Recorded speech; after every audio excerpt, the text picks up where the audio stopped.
Olá, pessoal. Estamos aí às portas de mais uma eleição municipal num momento de degradação total e completa do ambiente político partidário no país. Eu não sei vocês, mas eu estou tendo uma dificuldade medonha de definir um candidato a prefeito e a vereador. Durante décadas, desde o começo da redemocratização, nós viemos dentro de um processo eleitoral em que em quase todas as eleições, sim, invariavelmente, nós somos colocados de frente a uma realidade de escolher o menos pior que nos apresenta. Votando no menos pior, com o passar dos anos, esse processo de desgaste permanente, essa armadilha em que nós somos colocados involuntariamente por um sistema político partidário eleitoral, político partidário equivocado, nos trouxe a situação, a realidade que nós estamos hoje. E essa maneira de votar acabou produzindo o que acontece hoje, o que se constata hoje com os partidos. Acabaram os partidos. Não se salva um. Não tem. Me digam vocês se tem alguém ou algum partido em que vocês possam dizer que confiam, que acreditam, que não são corruptos. A pessoa, quando se elege, ela adquire poder e interfere nas decisões do seu partido.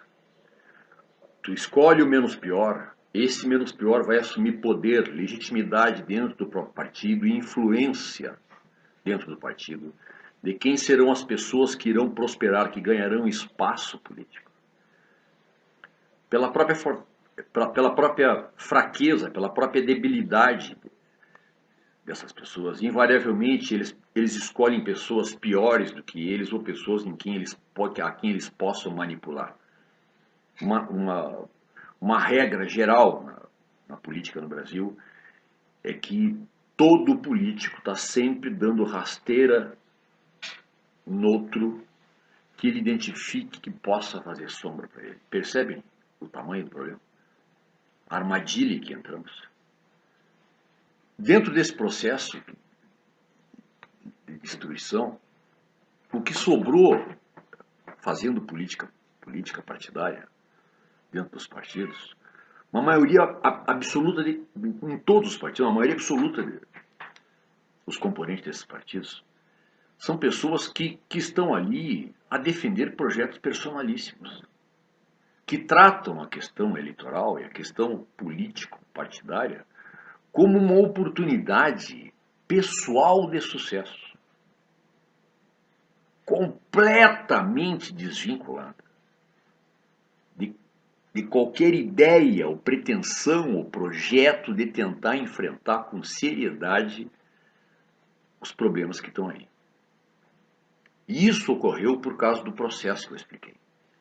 De novo, estamos diante de outra eleição, uma eleição municipal. E o que sobra para nós todos, de novo, é o menos pior. Só que é o menos pior, do menos pior, do menos pior, do menos pior, desde o começo da redemocratização. E eu pergunto para você o seguinte: por que temos que nos conformar? Por que nós temos que nos conformar com o menos pior? Por que temos que ser obrigados a legitimar pessoas em quem não confiamos, em quem não acreditamos? As campanhas eleitorais são um circo. O que você vê na propaganda eleitoral não é o candidato. Você vê um produto. Vendem para você como vendem pasta de dente, papel higiênico, qualquer outro bem de consumo. Ela não revela para você quem é o candidato. Ela mostra para você o que os marqueteiros contratados a piso de ouro, com dinheiro roubado, dinheiro público roubado, dizem para os candidatos que é o que você quer ver. O que mostram para vocês é uma realidade criada, é uma fantasia, é como se fosse uma novela. A ideia é enganar vocês com uma imagem criada que não diz coisa nenhuma sobre o candidato que está ali exposto. O modelo publicitário das campanhas políticas é criminoso. Pretende todo ele vender um produto falso para você, lhe enganar, criar em você a sensação de que aquilo ali é muito melhor do que é na realidade. Mesmo os debates são a panaceia. O que pretende a mídia é a audiência. O ponto alto, o ápice para a mídia no debate é quando ela consegue jogar um candidato contra o outro e criar alguma polêmica para que ela possa ficar explorando a fim de ganhar dinheiro com audiência fácil. A última coisa que se pretende nesse processo é esclarecer. É deixar claro para o eleitor quem é o candidato, o que ele pensa, quais são as suas condições de poder governar ou assumir um cargo público. Toda crise como essa pode apresentar uma oportunidade. Independente da sua ideologia, se mais para a esquerda, mais para a direita, seja lá qual for, desde que seja democrata, e isso aqui não é um diálogo, uma conversa com defensores de regimes totalitários, essa gente para mim é inimiga. Independente da sua ideologia, das suas crenças, uma coisa nos une, uma coisa une a todos os brasileiros honestos que pretendem votar em alguém que possa encaminhar os nossos problemas. E o que nos une é o desejo de que os nossos candidatos sejam confiáveis. Esse ponto é um ponto em comum e devia ser obrigação e necessário a todos. Não é possível discutir ideologia sem se partir de um ponto mínimo em que os candidatos de cada ideologia sejam honestos, sejam pessoas confiáveis e que se apresentem como pessoas capazes de encaminhar os nossos problemas, os problemas da nossa sociedade. O que fazer? Como usar esse ponto de convergência? Porque nós somos maioria. As pessoas que pretendem, que votam com a intenção de que as coisas se resolvam, nós somos a maioria esmagadora. Esmagadora. O que fazer? Quais são as alternativas? Pois bem, nós podemos ir lá, na urna de novo, e mais uma vez legitimar pessoas em quem não confiamos e que temos certeza que não são preparadas para estar no poder. E vai aprofundar, vai piorar. Não se engane, porque vai piorar. Passa esse processo eleitoral e o resultado que virá, com certeza, será pior do que nós temos visto. Outra alternativa é não ir votar, se abster de votar. Apesar da legislação nos dizer que não somos obrigados a votar, já na eleição passada nós vimos que uma quantidade significativa de pessoas não foi votar. Para vocês terem uma ideia, na eleição do segundo turno para presidente da República, 21% do eleitorado, em torno de 39 milhões de brasileiros, não foram votar. E a diferença entre o primeiro e o segundo colocado foi em torno de 3 milhões de votos. Então, não ir votar, deixar de votar, é indiferença. E não dá para ficar indiferente a alguma coisa que interfere diariamente nas nossas vidas. Como ficar indiferente à nossa pretensão de uma vida melhor para nós, para nossos familiares, para nossos semelhantes? Votar em branco. Votar em branco, meu caro. é dizer que qualquer um dos candidatos serve. Você está indo lá, legitimando o processo e demonstrando claramente que não tem certeza qual deles você acha que é melhor. Vota em branco? Então, quer dizer o quê? Que qualquer um serve. Pior, o voto em branco é considerado voto válido. Ele é somado aos votos nominais e se divide esse total de votos pelo número de cadeiras na Câmara de Vereadores para se obter o quociente eleitoral. A cada quociente eleitoral, que uma sigla, um partido consiga, uma coligação, ela coloca um vereador. E assim sucessivamente até se preencher todas as cadeiras. Confirma que votar em branco significa que qualquer um serve. Esse voto em branco vai ser usado por qualquer legenda. Também temos aí a prática recorrente de votar em figuras histriônicas, figuras ridículas, uma pretensão crítica, pretensamente crítica ao sistema eleitoral e aos políticos. Os tiririca da vida.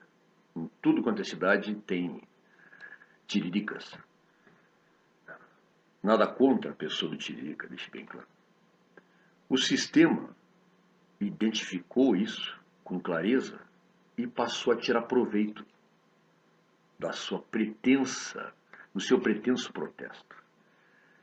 Eles buscam em cada local, cada cidade, as figuras ridículas possíveis que eles possam colocar dentro de suas legendas, com o intuito de que você vote neles e engordem a legenda do sistema para que eles se elejam com o seu protesto.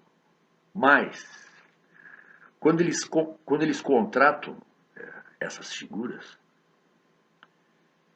pré-acordado que a assessoria e os cargos dependentes dessa eleição, caso eles se elejam, são do partido. Ou seja, votar em figuras ridículas, histriônicas, é um tiro no pé.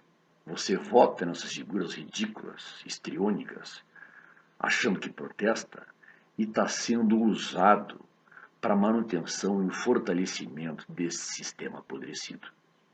O que nos resta? Qual é a alternativa?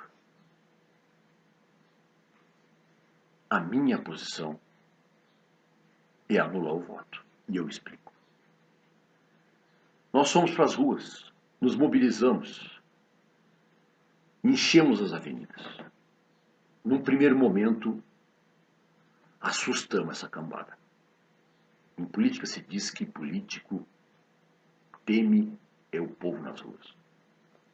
Ato contínuo, eles começaram a trabalhar com o apoio da mídia corrupta para nos desmobilizar, infiltrando black blocs e a mídia fazendo o papelzinho dele dizendo que a manifestação era baderna e o que ela mostrava era a depredação que esses bandozinhos safados, pago por esse bando de sem vergonha que tem lá em Brasília, fazia. E o que interessava mostrar e o que nós queríamos que fosse, que era a nossa indignação, e usar isso como forma de pressão, para que aquela gente começasse a trabalhar de maneira séria, perdeu a importância para a mídia. As pessoas se constrangeram e pararam de se manifestar. Diminuiu o tamanho das manifestações. Em muitos casos, pessoas, grupos, viúvas de ladrões do passado, passaram a fazer manifestações como se em nosso nome tivessem fazendo. E nós deixamos de ir para as ruas, deixamos de nos manifestar. Então não adianta, esse caminho não resolve. Mas na urna é diferente. Na urna você está sozinho com a sua consciência. É você e a urna. E nós precisamos registrar, documentar a nossa inconformidade com o que se tornou a política no Brasil. E disso nem a mídia corrupta poderá fechar os olhos. Anule o seu voto. O Código Eleitoral, no seu artigo 224, diz que quando as nulidades previstas nesse código atinge a mais que 50% dos votos, a eleição é nula e tem que ser convocada nova eleição num prazo curto. Pessoas ou grupos já postaram vídeos no YouTube para tentar convencer vocês que o voto nulo é bobagem e que essa nulidade prevista na lei não se refere a uma vontade, a um desejo manifestado livremente pelo eleitor nas urnas. Não é verdade. Tem um acórdão do TSE, Tribunal Superior Eleitoral, de 10/9/2013, que diz que os candidatos que provocaram a nulidade não poderão ser candidatos no novo pleito. O meu entendimento disso é simples. A Constituição diz que o poder emana do povo.